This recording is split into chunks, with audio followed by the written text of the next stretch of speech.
Welcome to this episode of Chatting with Staxx. I'm your host, Bill Staxx, and today I got Jeremy, PeeWee, and Repo. What's up, man? What's up? Your head's on. Nobody could even look at me. And I thought, you chicken shit, you chicken shit. That fast. So It's over. I hung up my rocker, and he said, does he owe us any money? And they said, no, matter of fact, we owe him some money. So they paid me what they owed me. And then I said, that dude owes me money, and that dude owes me money, and I fucking want it. And they said, he goes, I'll make sure you get paid. I said, okay. And they did pay me. I waited the year, and then after the year was over, about a year and a half, I went back. I said, hey, can I come back? And he says, one of the guys doesn't like you, he hates you. He don't want you back, and it's got to be 100%, And I said, yeah. Well, why don't you let me and this guy go out in the backyard and, get busy? And he goes, PeeWee, I'm not going to let you kick the shit out of him. He's still a member. And I said, okay. So I blew it up, and I came back like 3 months later, and he's talking to me. He says, come down to the clubhouse tonight. We'll see if we can hash this out. Bro, I get down there, man. It's 10 below zero, Minnesota, right? I get up to the door. I'm knocking on, freezing. And he opens the door, and I'm standing right here in front of the door, and he does one of these. And he slams the door in my face. I just start walking away. Pat runs out, no, come back. I was like, fuck it, man. And then a couple years later, that dude got tossed out of the club. Then Pat goes to me, hey, come on back. I had a really bad feeling about him. You know what I mean? That gut feeling telling you, ooh, this thing will be good. And the Frisco guys were great to me. Really, they were. And they were like, come to Frisco. But I don't know how it is with PopKorn and Jeremy's club, but you got to go back to the charter you start with to go to another one. So like your slab, right? So your slab's clear. Like, hey, Jeremy, you ain't going nowhere. You owe us 10 grand or some shit or whatever, like that. So I had to go back there, but they didn't know I wanted to leave. And I said, yeah, I want to come back. And they said, when you want to start? It was like in October when I was talking to them. I said, how about the first of the year? But I don't want to do it here. I want to go to Frisco. And they like freaked out, man. Well, we got to call them and see. I said, it's already called, man. They call them. Frisco's like, yeah, we want them. So you prospected out in Frisco. The second time. In Minneapolis. And I couldn't believe when I got there, they made me a hang around again after they know me for almost 9 years, But they made me hang around again, but it was short, like 3-4 months. Then I went to doing the prospects again. You got to do a year. And then they voted me in, and that's where I became a Hell's Angel in San Francisco. So out there, it was a whole different life thing because the problem was with the Mongols, and really not with the Outlaws. As a matter of fact, they were having negotiations going on with the Outlaws as I just came into the club. And I had a problem with one of the guys they had that was a big rat for them, a guy named Shock. And I said, hey, if he comes here for the meetings, I get issues with that dude. I'm going to rock and roll with him. And they said, hey, you can rock and roll with him, but no weapons, no crazy. I'm like, crazy, man. I'm throwing this guy over my head. You know what I mean? I'm breaking his neck if I can. So I owed him a lot, but he never showed. He ended up turning on like 40 guys in his club, sending them off to prison. And so it was crazy. But so pretty much then after a while, I realized I couldn't afford to live in fucking Frisco. It was crazy. And Pat did the same thing, right? Turned on all these. Pat did the same thing, turning on a bunch of members. Pat did the same thing. He turned over and he got 20 years. And they said, well, hey, if you rat, we'll cut your time, He turned over like 42 guys. Me, I was one of them included. Now, hey, I don't mind, you telling shit about me if you're going to rat on me. At least rat on me for the shit I did. Don't make up shit. He tells them I'm the Midwest distributor of methamphetamine. I wish. I would have been making so much money. This time, now it makes sense why the feds kept sending full-patch Hells Angels that were rats wearing wires on me. PeeWee, I'll sell you a pound of meth for $6,000, man. I'm telling you. I said, I don't even do this. I don't know anybody who buys it. What? I don't give a shit if it's 2,000. Every time I seen this punk from Arizona, he was trying to sell me a pound of meth. It was the feds. Yeah, the DEA, right? Dave Dobbin, right? No. No. It was a guy named, they called Mesa Mike Kramer. Yeah. That's a punk's name. But I fucked up. I did fuck up because, and I'm sure every one of you guys would have done the same thing. I was standing there and he says, yeah, this Mexican dude, he fronts it to you and you just pay him when you can. Well, hey, man, I'm thinking to myself, I'll burn the dude. I'm sure I could find somebody to sell it, sell it for me for like $3,000. And they can make the rest of the money. I don't give a shit. So I fucked up and I said to him, okay, go get it. This punk jumped on his bike and took off because I was driving tractor trailers through Arizona at the time. I stopped. Now, here's how the feds work. They called him and said, PeeWee's going through town. Call him. Because he never calls me, bro. He calls me, hey, what are you doing? Where you at? I said, it's funny you call. I'm going right through your town. He goes, let's get lunch. So that's how the whole book works. I fucked up. I told him, yeah, go get it. He comes back and he says, he doesn't have it ready. He'll have it ready in 45 minutes. And I said, fuck it, I didn't want it anyway. I jumped in my truck and I left. Now, when I got indicted on the fight with the Mongols, the feds came in and they said, hey, we think we're going to charge you a conspiracy to purchase methamphetamine. And I said, right, and I go, prove it. Right. And they played that recording. That punk was wearing a wire. So if anybody should be pissed off, I had 4 of those fuckers in the club trying to set me up. Or more than that. Yeah, but it's all behind me, you know what I mean? But yeah, look at the biggest guys like Pat, he had it all going. And you know what? They only knocked 10 years off his sentence for all the guys he ratted on. I mean, come on. What the fuck if you're going to be a big rat with a big chunk of cheese in front of your face, at least you can, get 100 guys or more. He threw out 42 guys to him for 20 years because he didn't think he could take it. And I'm thinking, man, I did 3 years for a fist fight. And he's still living in the same fucking place. Right. And he goes on that Secret of the Angels things and tells some bullshit story again about me with the bombing thing. Yeah. That set me off, bro. Because the guy who did it, he said that you bombed the guy who did it, the clubhouse, right? He said you bombed the clubhouse. No, a tattoo parlor. Yeah. The tattoo I wasn't even there, Billy. I wasn't even there. It was a guy named, and I'm saying John Dirks. He's dead. He OD'd. Why Pat wouldn't even say it? Hey, this guy John did it.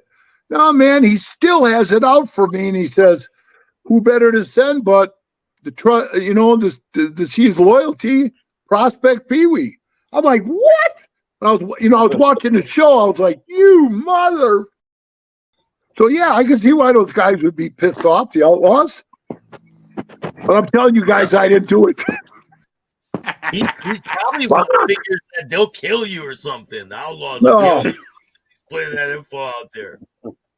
Hey, the only thing Pat said that was true, I sold my house to an El Prostero.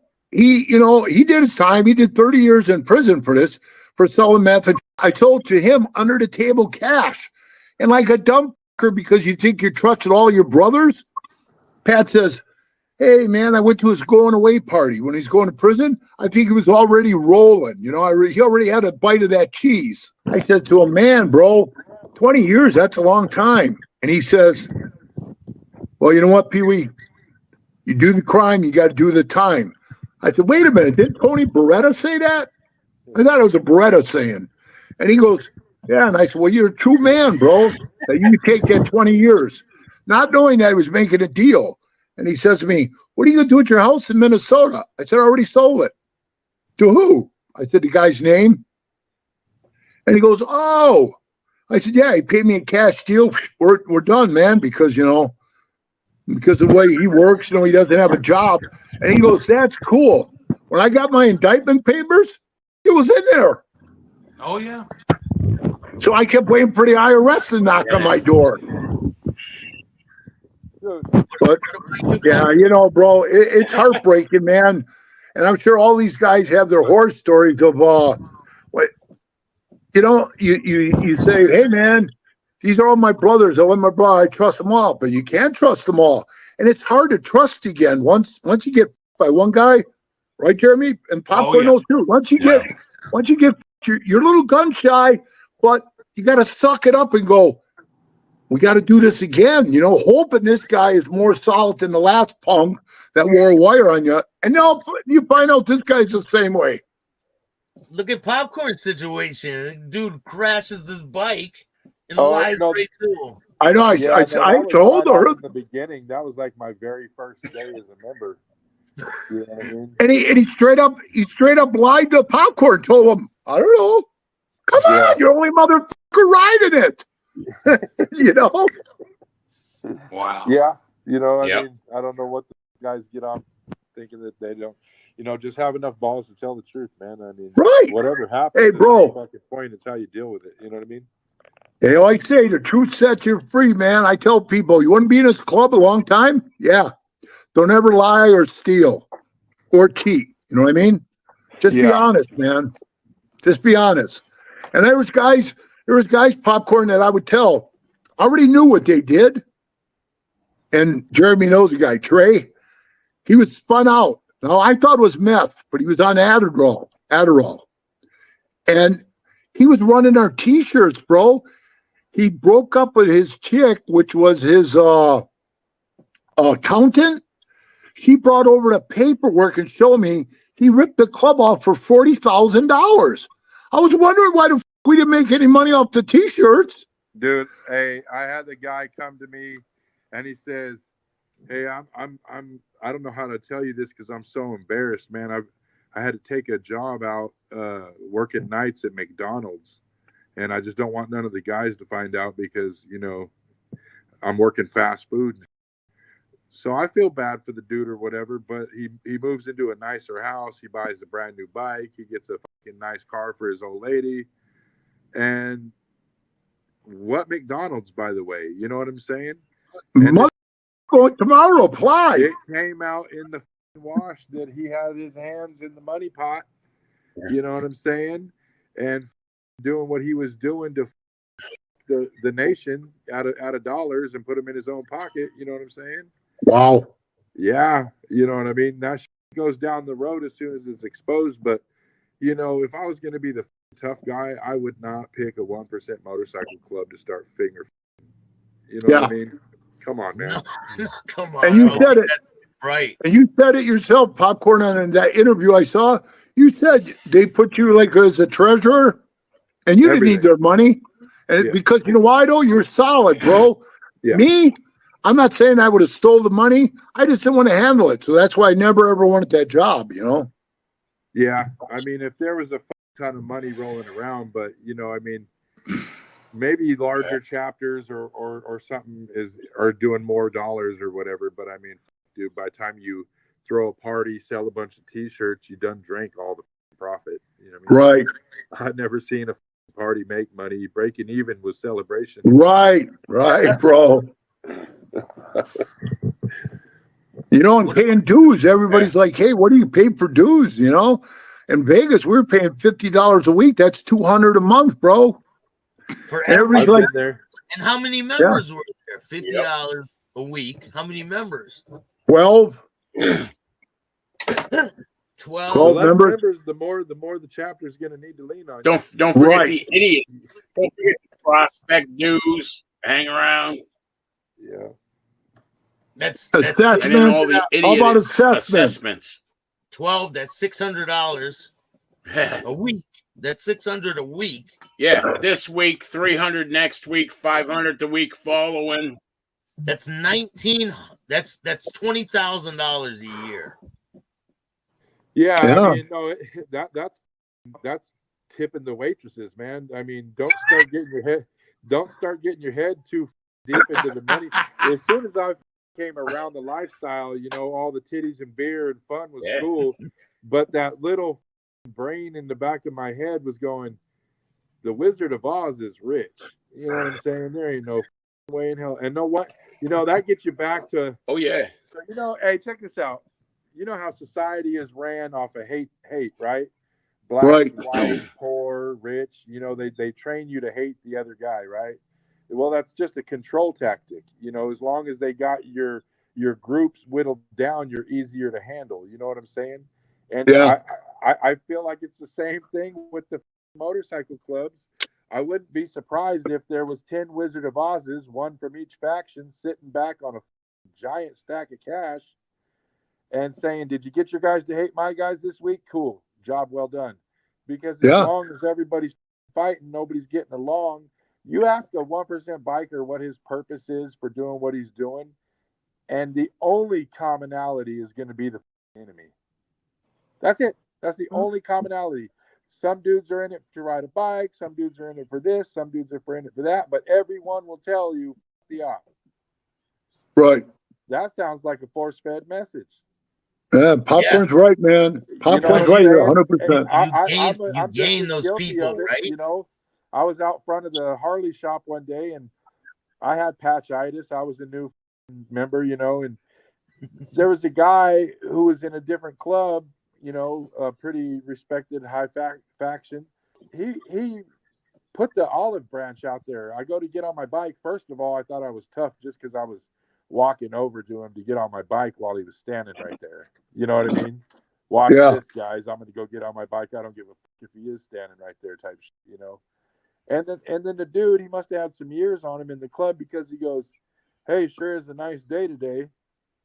And I come back at him with the dickhead answer, "Yeah, it's a great day if you're a pagan."